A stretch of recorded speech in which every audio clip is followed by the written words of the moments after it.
Okay, on my cue, on my count.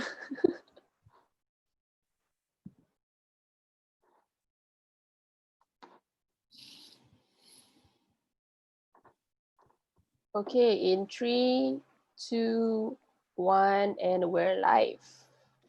Hello, everyone. Welcome back to TCC Chat 2020 series, Where Are the Jobs? With our professionals in the community. So the professional for today is Hazrul Azhar Jamari. Hi, Hazrul. Hello. Good. Thank you. Thank you for joining us. Hazrul is a hands-on product leader, a product guy who ideates and delivers solutions to solve problems. He lives in the intersection between tech, UX, business, and is currently a product owner at Janio Asia. Did I pronounce that correctly, Hazrul? Janio Asia. Yeah. He also runs Hasco Consulting, a product development agency on his site as a side job, right? So Hazrul, I think first of all, many of us want to know what is product leader? What do you do? Right. So product is basically, we would talk about dictionary definitions. Product basically means a solution to a problem, right? So I'm the guy that helps articulate requirements from business or the stakeholders, people that needs to get their problem solved, and translate it to technical requirements. Okay. So basically, product is all about getting business requirements to the technologists or the software engineers. Okay. All right. And how did you get here? What did you do, or what did you tell us more about your so-called your career track that brought you here? So I've been a software engineer for most of my life. What happened was that one of my former colleagues told me that, hey, Has, I think we're going to change your designation to something else. And I asked why. Yeah, I think we want to make you a product manager. So they told me that, you know, product manager is somebody that's like a mini CEO of a particular product line, and we're in charge of analyzing the business, preparing the strategic plan for it, and ideate solutions for the problems that we need to solve.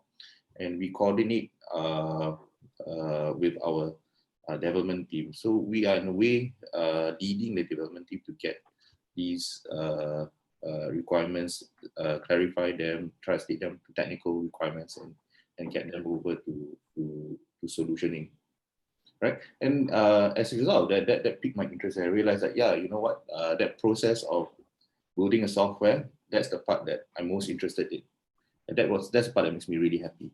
So so what I did was that, hey, you know, I'm just going to go dive into various courses to help me understand this job better. And I realized that I've been doing that literally most of my career.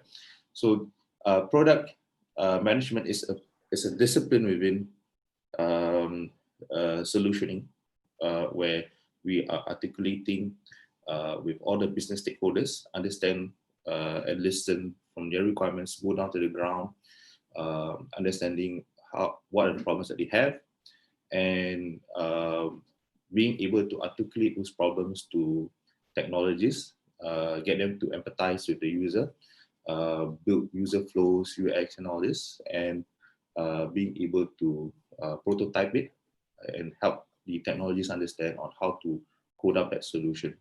Right? And on top of that, there are the high levels, like if it's a consumer-facing product or business-facing product, we've got to learn how to figure out strategies for getting that product to the market and finding product market fit. Yep. Great. I mean, when we talked to our previous speakers, they mentioned about some of the impacts that they face given this COVID-19 outbreak period. They were talking about digitalization. Now we have the guy in the digital space, in the tech space. How would you say your job or your field right now is affected by all this outbreak right now? Definitely, I think where I'm working for right now is a logistics company, so it's definitely affected. When COVID happened, flights were grounded, and we depend on a lot of flights. We get parcels onto air freight. We deliver parcels over air freight, right? So when flights were grounded, we were definitely affected. So one thing that we did quite well was we were able to pivot and deliver those goods through different models or different modes like sea freight and ground freight, right? But as a technologist, what we had to do was to figure out on the ground how to make that happen a lot more easier. So instead of pasting air freight labels, we had to paste other type of labels. So on the ground, we were able to pivot and change, but the discipline itself, as a product guy or this or as a technologist, for us, this was the new normal, but this was something that we always prepared for a long time. Suddenly, we all had to go remote. I've been working remotely for a long time, so this wasn't something that was too new to me. But most of my friends probably were not used to remote. We got to get used to remote, and I had to guide them on how to do remote well and do remote properly, right? So the new normal is we've got to learn how to do remote very well, and that means that we got to learn how to communicate better, and we got to use new tools, digital tools that previously we probably were used to use before. So in my job, normally we have a whiteboard, we use a lot of post-it notes, and then suddenly there's no way that we can do that, right? So we had to learn how to use digital whiteboarding, and I had to figure out tools that were inexpensive for us to use. There were a lot of tools out there that were cheap but not good enough, like perhaps Google Jamboard is a type of whiteboarding tool, but it wasn't good enough. So I discovered a tool that I could help my team do a lot of ideating. So we used a whiteboarding tool called Ziteboard, where it was a scalable tool that you can pinch in and pinch out, can zoom in, zoom out, and can add a lot of post-it notes digitally. And that helped us a lot in ideating and articulating the solutions. Yep. So just to clarify, Hazrul, so you have moved, in your career, I think for our youth who are just joining us, so you have moved from doing back-end tech, software development, now you move into a more operational product management, is that correct? Yeah, product management, I would say, is a different type of tech. Okay. It sits in the intersection of design, of engineering, and of business, right? So I find that my experience fits very well into that intersection. I've done a lot of business, I've done a lot of tech, and I've been ideating solutions to problems for a long time. So this role called product management is something that I felt was quite suited for my skills. And it was something that not a lot of minorities are involved in. It's quite surprising. Yeah. Well, my next question is on that. What would be the challenges? Personally, that you face in this as you maneuver in your career, being maybe a person from the minority community, joining tech, or even back then when you were working with startups. Any challenges that you face to get where you are right now? Yeah, of course there are challenges. I think your experience might be going against you because you are a minority. There are a lot of people that are competing for the same role, for the same job. So how do you differentiate yourself, right? It's a double-edged sword, being the minority guy, maybe, that's the one belief that I know, right? So that might make you memorable in one way, but that's Yeah. not, that shouldn't be how you're most memorable, right? You shouldn't be memorable because, oh, that one Malay guy, right? You should be memorable because you did a good job. And that's what I strive to do. I make sure that I did a good job in all my past experiences, and then I had to make sure I get a lot of good recommendations from my ex-colleagues. Do you feel that you need to work doubly hard as compared to others to so-called to prove that we can do it as a community? Honestly, sometimes I do feel I have to work much harder. Yeah. Okay, so maybe I will just coming in from the angle of, like you mentioned, being in a startup and the challenges as well. So let's say we have youth on board who wishes to do their own startup, who wants to go into this path. Maybe you could share with us maybe what are the tips or advice that you can impart to this youth. I think definitely you've got to have mentors. That's one. But fundamentally, I think coming from the local Malay minority, you've got to have the network. Network is fundamental. So if you're out there just fresh and you go out and try to build something, without that network, it's going to be quite tough. I started out fresh from NS. I started my first business. I didn't go get a job, but I struggled because I didn't have that network, number one. Number two, I didn't have that funding, right? So I didn't have enough capital for me to survive past 1 year. I tried very hard, but it wasn't something that I was able to sustain. And then I went out to get a proper job, right? So I wouldn't say that it's unadvisable. Back then, I did that. And when I sought for a job, that entrepreneurship experience probably put me in a better footing to get jobs because they saw an entrepreneurial trait in your entrepreneur spirit. And you would learn a lot.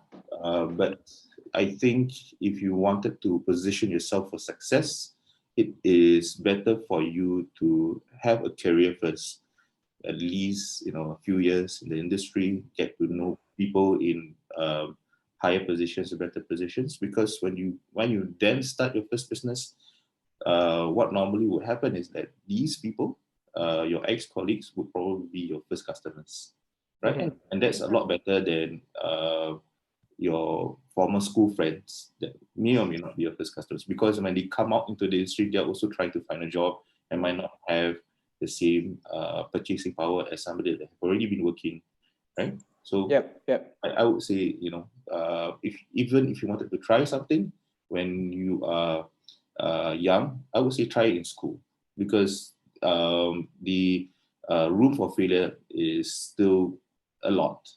Once you go out, finish your schooling, you go out and do something, that room for failure is very, very small. If you're doing something in school, let's say university, you've got at least 3 to 4 years to get it right without much funding. But if you don't, you graduate, and then you still got to bagi duit kepada mak bapak, jaga adik-adik, that kind of thing, right? We in our community, family is very important. So that entrepreneurship journey is very lonely, and they don't understand it. They might not understand it, right? So so I think from a customs point of view, from cultural point of view, first priority is your family, right? Get that sorted out first. Make sure that your parents dapat rasa titik peluh you going through school, of them actually funding your schooling and all that. And at least for a few years, give them allowances, guide your siblings and so on, right? Because once you get into entrepreneurship, you've got very little time for all these things if you really, really want to succeed in your first few years. But it's tough. It's really, really tough. I've had like 5 startups that I built on my own, and it only gets easier the more you do it, right? I've had moderate success. I've had a lot of failures, right? So it's definitely an interesting journey. It's a fruitful journey, but it's very, very tough. You've got to be in the right frame of mind to do it. And you've got to get those basics and fundamentals right. I think fundamentally, yeah, capital. Kalau you pergi kerja, you go out, then why not start somewhere? You got to start somewhere, and you save. You just save and save and save to build that capital. You would at least sustain by yourself, because you're not going to get that first customer on day one. So how are you going to sustain? And you still have these fundamental responsibilities that you still got to give your mak bapak duit and all that, right? So try to get some industry experience first. That's where, if you're really interested to do business and entrepreneurship, make sure that you're very disciplined. Save some money aside to build up capital, but as as importantly, network, meet a lot of colleagues and new friends, go to meetups and build your network. Yes. Because that's when you're ready to go into entrepreneurship, you have that network ready, whether they are partnerships, whether they're customers and so on, and you've got some cash behind you to burn, right? To make sure that you don't fall flat. So when I did my second and third businesses, it was a lot better. I was able to sustain. I got some network going on, and I could do it. I could sustain a one-man company salary, which is great, right? I actually earned more than I did when I was working, right? For somebody, right? So you have to have those fundamentals right first before you go to entrepreneurship. Okay, yeah. So when you're sharing, I totally could resonate with whatever you're sharing as well. And I understand that, people think that entrepreneur is a very fancy word, like, oh, I'm an entrepreneur, but they do not understand or they don't know there's so many hardships and failures behind that. For that one success, you have to go through like hundreds of failures. So yeah. I totally understand where you're coming from. So now that you mentioned about it, regarding the education path, we also understand that you have a very, maybe you could share with us about your education path, and that it's totally okay if, let's say, you do not go to the usual route of education, that you can still pursue whatever you're pursuing. Yeah. So I graduated from Polytechnic, from SP, in Diploma in Information Technology.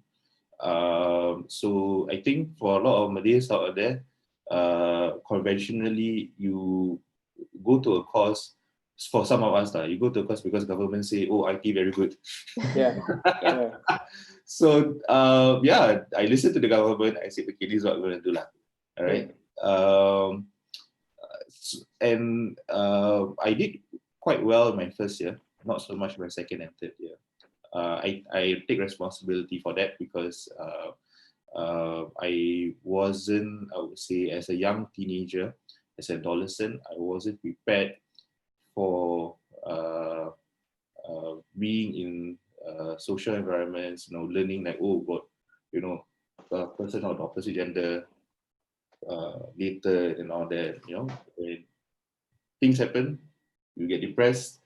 It took a year for me to recover from all these problems. So my shout out to young people out there, you're still in school, focus on study. Apa you betul actually. All right, focus on studying. Okay. So finish school, y'all. Yeah, finish school, and then all this can be later lah. Don't worry about all that. Jodoh takkan ke mana. Betul. So yeah, my regret was that if I had focused, I would graduate also at the top 5%. I didn't graduate top 5% because it was hard for me to bring myself to class. Was it was tough. All bad memories come in, but despite all that, I was able to pass. I never did a single sub paper. Right? So I knew I was capable. I just couldn't bring myself to class. That's all. I got all the red letters, all that. Oh, got scolded by my parents. Aku hantar kau pergi sekolah. I got those lectures lah, right? So fundamentally, yes, please go to school, please attend classes, please, avoid as much as possible any relationships as much as you can. Talking about environment, Hazrul, I think you are in a space, in the IT space, where when it comes to professionals in the IT space, they're coming from different backgrounds in terms of education. So now we have youth asking about whether do I need to get a degree? Is it important, or can I just take courses from some academies or coding courses?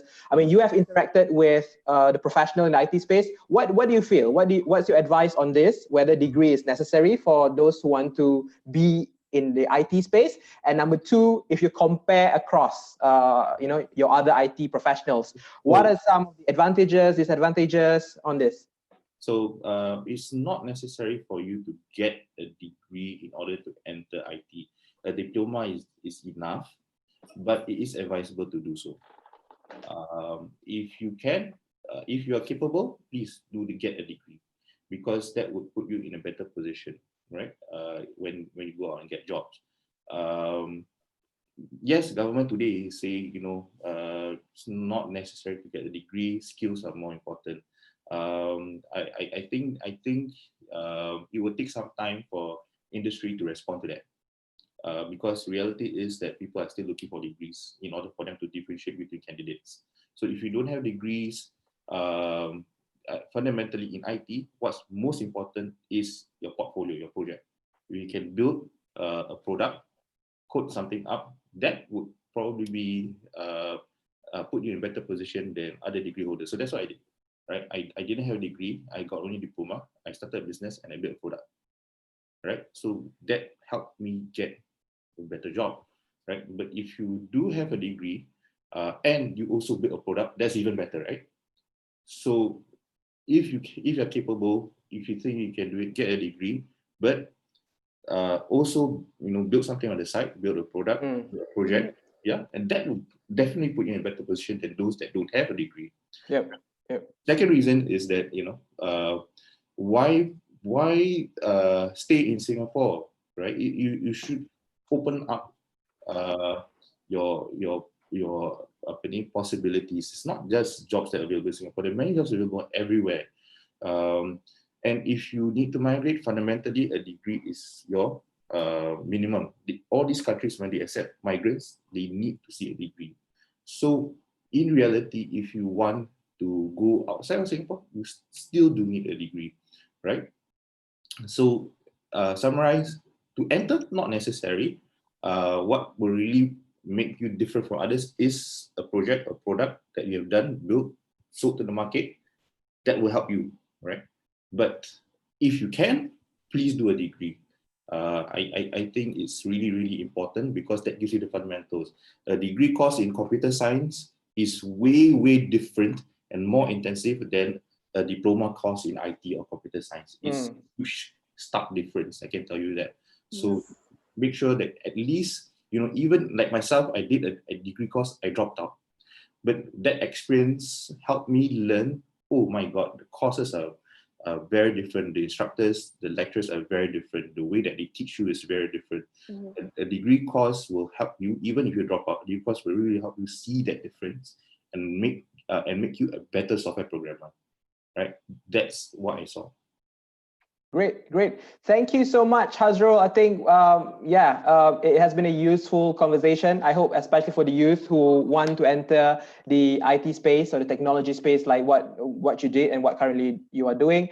Remember, guys, Hazrul quote, work hard, work smart, don't worry about failing, and live your life with as little regrets as possible. Thank you so much, Hazrul, for joining us today. Yeah. Thank you. Bye-bye. Selamat Raya. Bye-bye.